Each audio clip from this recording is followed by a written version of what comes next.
That's Nick. And that's Joseph. And today we're here to talk about Foe, the third film directed by Garth Davis, which just premiered at the New York Film Festival. It is being released courtesy of MGM on October 6th, 2023. Do I know a Garth Davis film? No, I don't think so. His debut, I believe, his technical narrative debut is Lion, which netted Nicole Kidman and I believe Dev Patel Oscar nominations, which is a decent film worth watching. Notably, I think before that, he co-directed Top of the Lake with Jane Campion, that series with Elizabeth Moss. He also did a movie that I didn't care for as much, Mary Magdalene, with Rooney Mara. I guess if you're into that, it's worth checking out. But the story: the lives of a married couple are turned upside down when a stranger arrives at their farm and informs the husband he will be sent to a large space station and his wife will be left in the company of a robot. What's your pull quote? Compelling ideas about love and relationships, not to mention prescribed gender roles and expectations, are overwhelmed by trite storytelling and an unnecessary twist which generates more questions than answers as to why its central couple is interesting enough to command attention beyond the gimmick of their predicament. So when you told me the story, I thought it sounded really interesting. It is. Notably, it's based on the second novel by Ian Reid, who wrote I'm Thinking of Ending Things. I'll give the basic story. There is a big spoiler, I guess, or a gag, but the year is 2065, so we're in the future, and humans there are space stations where humans are occupying because resources are dwindling on Earth. So this married couple are played by Saoirse Ronan and Paul Mescal, and they're sitting at home when one day this man Terrance shows up, played by Pierre. Yep. And he's like, yeah, you've been shortlisted, Paul Mescal, to go up to the space station. And they do several things up there. Like people work, they go up there to be studied, to collect data, all kinds of things, right?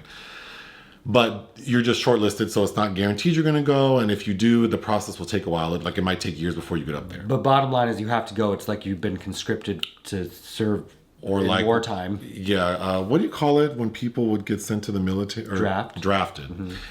So we flash forward a year and we see that Terrance comes back and he goes, yep, you've been selected. So we need to collect some data. What we're going to do is the wife, Saoirse Ronan, she will stay here and we'll have a clone of Paul Mescal made to live with her.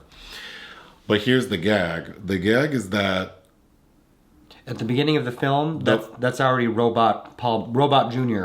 The Paul Mescal you meet in the beginning is the clone. And when Terrance came back a year later, it was like they're playing a game so that the clone can understand that it will not be needed eventually. Yeah.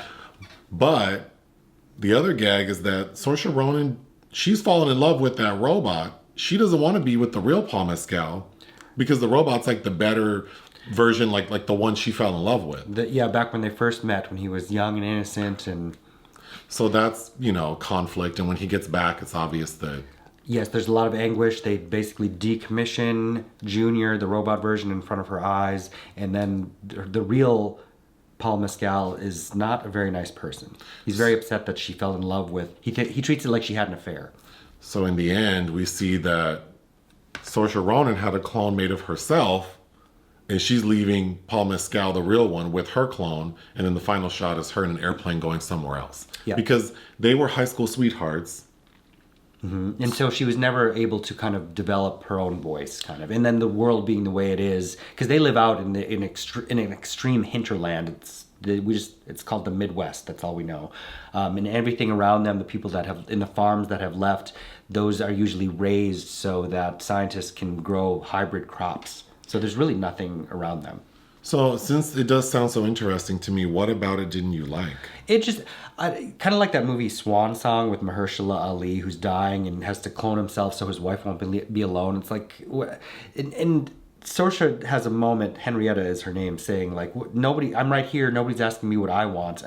It's just curious to see how these are really interesting ideas, but how could we fashion them to have the woman's input, I guess. Does she even need this man around to keep her company? Or I don't know. But I do like the general idea of it. I just wanted it to feel more along the lines of something like Never Let Me Go, which you saw the film version of that many years ago with Carey Mulligan and Keira Knightley, where they're these children raised in this institution. All to be organ donors. Basically, yeah. Based on the book by Kazuo Ishiguro. It reminded me of so many other things like Ex Machina. There's this old Marco Ferreri film called The Seed of Man, where a plague has wiped out humanity and this couple is arguing about whether or not to have children. It feels very familiar, and I think I just wanted it to be so much more. Because I'm also never led to believe why Henrietta and Junior have any kind of love connection with either version of him. Because in the opening, it is the version the version we see is the one she actually loves, and then you're saying it doesn't seem that doesn't make sense. And so once the reveal happens, some things make sense, like that first initial night when Aaron Pierre, who's a very, I think, interesting screen presence. To me, he was my favorite part. He's in M. Night Shyamalan's Old, as well as The Underground Railroad.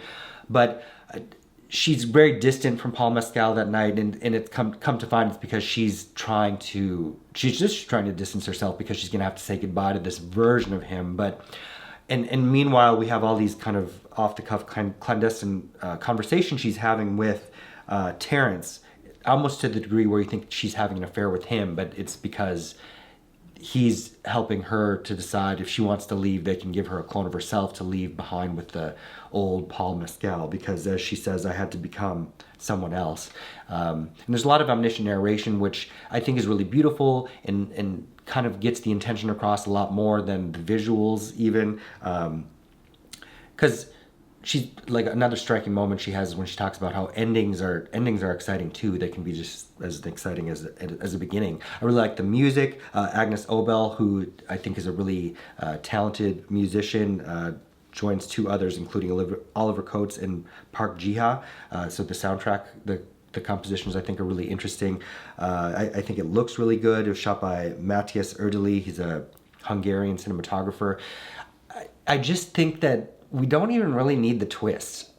I think that it would have been so much more fruitful and enriching had we known that she's going to have to be saying goodbye to this version she loves more from Jump. I don't know. Well, sure. But yeah, I don't know. I think it's worth a watch. At this point, I just feel like I've seen so many other things like it. I don't know. I needed more, I guess. What would you give it? 2.5. Out of 5. Mm-hmm. Anything else? No. Hit the thanks button. Listen to our podcast. Bye.